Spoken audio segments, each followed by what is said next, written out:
একেবারে বগুড়ার মানুষজন। আমি এখন কোথায় আছি কেউ কি বুঝতে পারতেছেন? অবশ্যই যারা বগুড়া আছেন তারা অবশ্যই বুঝতে পারবেন যে এটা আমি এখন কোন জায়গায় অবস্থান করতেছি। আপনারা যদি বলতে না পারেন যে এটা কোথায় অবস্থান করতেছি তাহলে পুরো ভিডিওটি দেখতে হবে, ধৈর্য ধরে সবাই পুরো ভিডিওটি দেখবেন। তো যারা বগুড়ার মানুষ আছেন ভিডিওটি এইটুকু দেখেই বুঝতে পারছেন যে আমি কোথায় গেছি। হ্যাঁ ভিউয়ার্স, আজকে আমি চলে গেছি বগুড়া ক্ষুদ্র ও কুঠির শিল্প মেলা। যারা মেলার লোকেশন এখনো জানেন না তাদের উদ্দেশ্যে বলতেছি, মেলার লোকেশনটা হচ্ছে ঠনঠনিয়া মোহাম্মদ আলী হসপিটালের অপোজিটে। রিক্সা থেকে নেমে প্রথমেই আমি চলে যাচ্ছিলাম টিকিট কাউন্টারের দিকে টিকিট সংগ্রহ করতে। তার আগে আপনাদের সাথে শেয়ার করছি, দেখেন কত পরিমাণ ভিড় ছিল। এটা ছুটির দিন ছিল না, তারপরেও প্রচন্ড ভিড় ছিল। মেলার গেটটা কিন্তু অনেক সুন্দর ছিল, তাই না? একটু বলবেন সবাই কেমন লাগে। আজকে আমি একটু সন্ধ্যার আগ মুহূর্তেই গেছিলাম যাতে রাতের ভিউ বা দিনের ভিউ দুই ভিউটাই একসাথে পাই, এই জন্য একটু সন্ধ্যার আগ মুহূর্তেই গেছিলাম।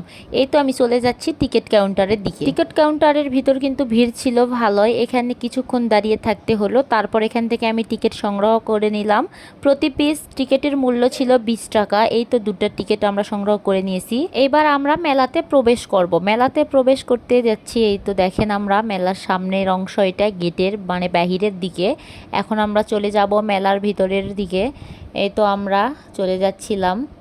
মেলার ভিতরে গিয়ে লক্ষ্য করলাম যে মেলাটা এখনো জমে ওঠে নাই, তারপরও মোটামুটি ভালোই ভিড় ছিল। এখন একটু সময় নিয়ে পুরা মেলাটা ঘুরিয়ে দেখব কোথায় কি পাওয়া যাচ্ছে বা কেমন জিনিসপত্র পাওয়া যাচ্ছে। আমি এখন দেখা শুরু করে দিছি। ইতিমধ্যে সন্ধ্যাও নেমে আসছে। রাতের আধারে আসলে এই মেলার ডেকোরেশনটা আর লাইটিংটা অনেক ভালো লাগে।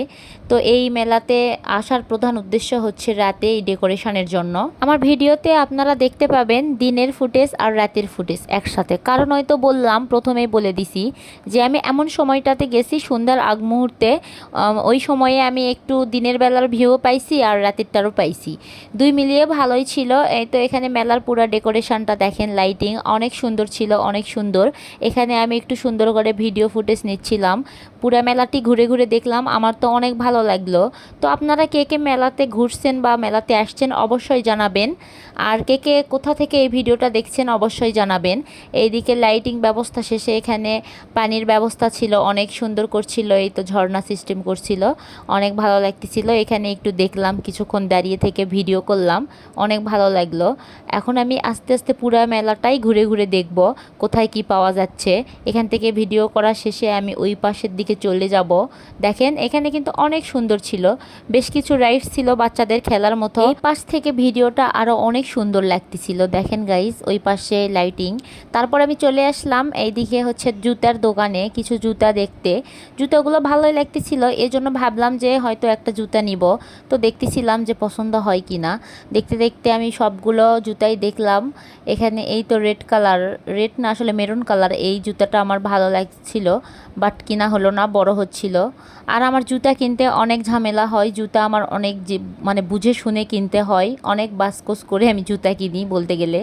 তো এটা কিনা হলো না। তারপর আরও কয়েকটা দেখলাম, পরে গিয়ে আমার মনে হলো যে না আমি একটাও কিনবো না। জুতা কিনতে আমার অনেক ঝামেলা হয়, বললাম তো। আমি একটা জুতা কিনতে গেলে 2-1 ঘন্টা আগে মানে দেখবো যে কোনটা ভালো লাগতেছে না লাগতেছে না, একটু খুঁত থাকলে আমি আর ওই জুতাটা কিনবো না। আসলে পায়ের হচ্ছে ইয়েটা এত ভালো না, তো এই জন্য সব জুতা আমার পায়ে মানায় না, পাটা অনেক বড় সাইজ।